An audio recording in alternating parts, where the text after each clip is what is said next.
Kita mo sir yung mga pasero walang masakyan. Tawag ka ng isang late na sa trabaho, ihahatid ka libre. Saan ka dito eh?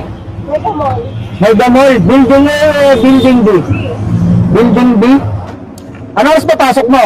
Nasa Secret. Ito. Sure ko libre to. Libre man. Pagka hindi, picturean mo ako, tapos report mo ako. Bakit pwede pre po yan? Nagpa-public service ako, ma'am. Natatakot, Nakita mo yun, oh? natatakot kasi yung dalawang babae eh. Ha? Natatakot. Natatakot ka sa akin? Yung dalawang babae. Yung dalawang babae? Ay, ikaw hindi ka matatakot sa akin, may batuta ka eh. Okay ka na, ma'am? Okay na po. Baka kung saan nyo daw sila dalhin eh. Ganun talaga ang unang iisipin ng tao pagka ganun na... Kasi bakit libre sir? Oo, ganun talaga iisipin ng tao pagka sinabing libre. Pwede na rito? Kapasok ako dyan kahit pahaba ang pila.